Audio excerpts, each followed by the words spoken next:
It's the Political Brown Kid here. What's going on? I kind of want to do this video just because I had a thought that I just wanted to share with everyone. Now, once again, the one problem that I do see with Black people, one of many, with our people, Black people, is that we care too much about white people. And that's just being honest. Like I told y'all before, I've given you several examples. Just even when you look at the entertainment industry, you have people like Nia Long doing the Best Man Holiday. She advocating for her character to be, to have a white love interest and to be in an interracial relationship because she wants to represent that and have a white person plugged in. Martin Luther King, big example. Martin Luther King, total disaster, by the way. I'm not going to say a total disaster. He wasn't a total disaster. He had good intentions, but just took the wrong course altogether, and took a whole bunch of us with him. He constantly was looking after the welfare of white people. He even said to Harry Belafonte, go look at the interviews that Harry Belafonte used to do. And once again, I keep saying I'm going to do this thing on Martin Luther King. I just really don't know how to approach it because it's a lot of opinions I have on him. But Martin Luther King was like, white people, we need to help them because we need to help them understand, their errors and their ways. I'm paraphrasing here. He felt as though it was our job to help correct white people and to help get them to not be racist. Why? Why are we wasting our efforts when once again, racism was not Black people's issue? I don't know why Black people want to think that racism is our problem. Our problem is a lack of power, a lack of whether it's perceived power or actual power. We don't love ourselves. We have a lot going on. And racism is at the bottom. Trust me, if you have the power and control, you're not caring about race. Somebody can be racist to you all day long. If you're powerful, it doesn't matter. It really doesn't. Put it this way, let some broke people go up to Tyler Perry and try to keep him from doing something.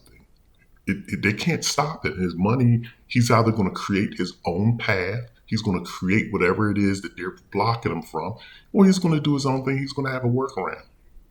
And once again, Black people's problem was never racism in this country. But Martin Luther King is another example, trying to help white people when we got our own problems to solve. Nia Long, trying to plug in white people. Taye Diggs went on a television show. Y'all can look it up. I don't know when.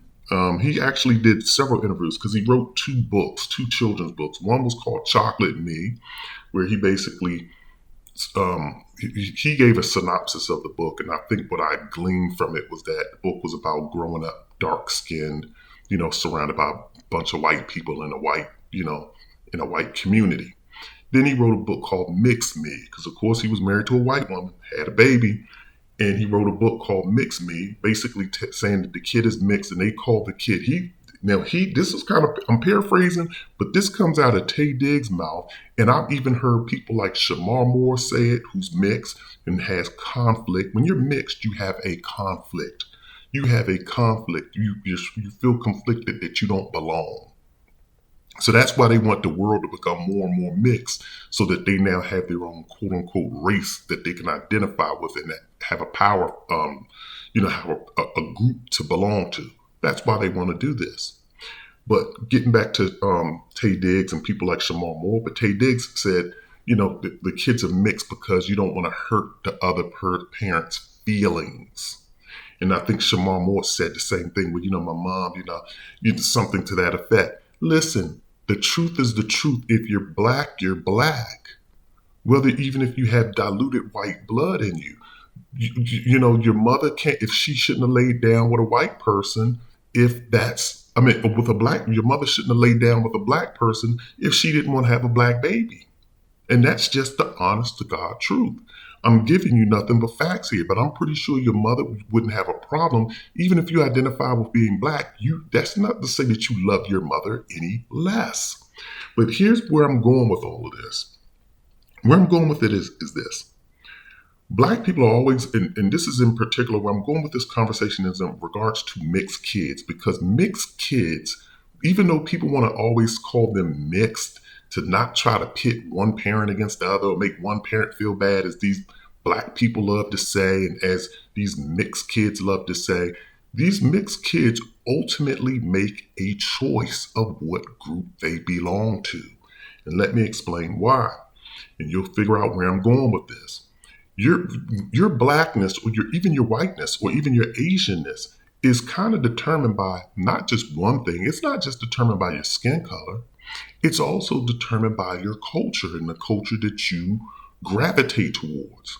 I mean, you can go watch the movie. I actually love the movie. What's that movie? Crazy Rich Asians. That's the name of it. Sorry it took me so long to think about it, but in that movie, at the very beginning, the Asian mother who was born and raised in, I forget, I don't know if it was Singapore or wherever they were raised. I don't know. So or China. I don't know. So forgive me for forgetting that point. But the mother was trying to tell her Americanized daughter, yeah, you look Chinese, your face is Chinese, you may even can speak Chinese, but your mindset is American. And that's what the mother told her. And she went over, if you ever watch Crazy Rich Asians, and she bumped and clashed heads with the mama. Well, the mama gonna have other issues with her boyfriend's mother. Mama had other issues outside of that, but it was also because culturally you don't fit in. How many times have you seen a black person say, I just didn't fit in because they got either teased for talking white, for either maybe listening to heavy metal and doing just non-black stuff. So where I'm going with that is this.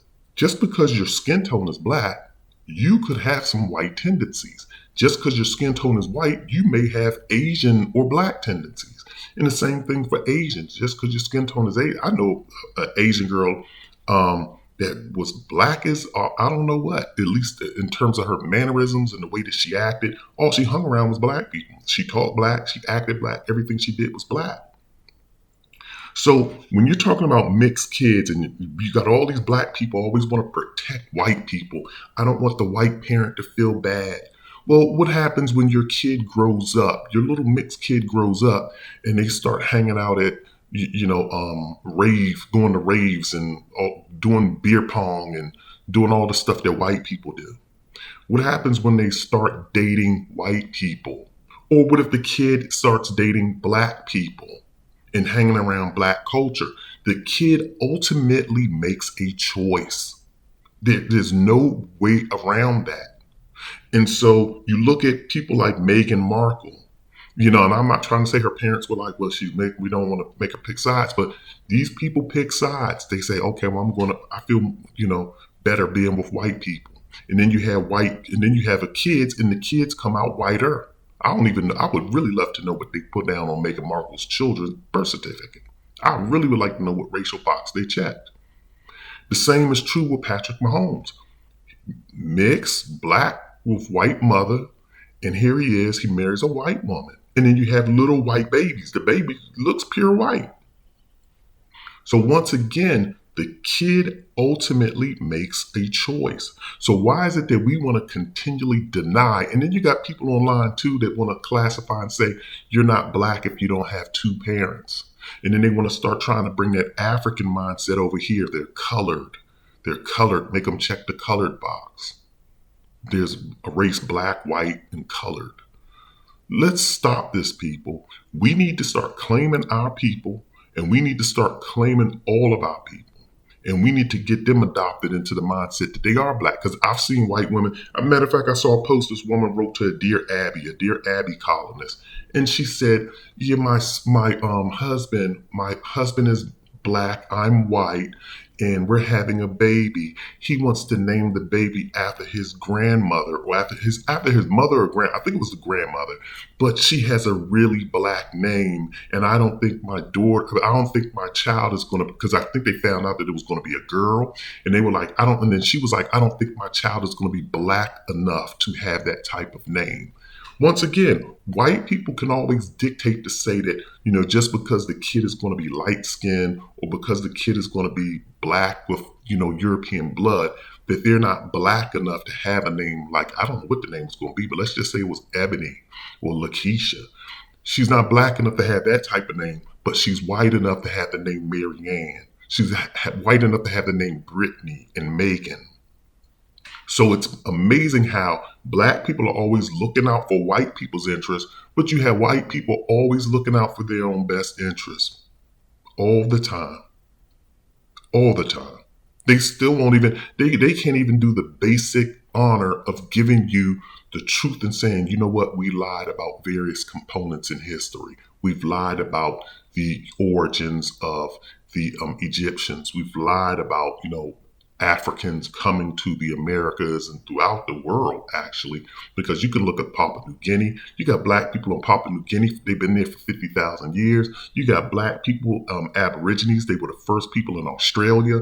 You got black people that have been, go to these various islands. These black people have been stuck there for tens of thousands of years. And this is coming from scientists. But yet they tell you that black people have done nothing. Nothing. And yet we still want to pretend to protect, or we still want to uphold and protect white people's feelings because we want to see that the white parent is not offended. But yet they offend us all day long. So this is just my thought on the subject. Definitely would like to hear your thoughts. Drop your thoughts in the comment section. Also hit the like and subscribe button. This is the Political Brown Kid. I'm out of here.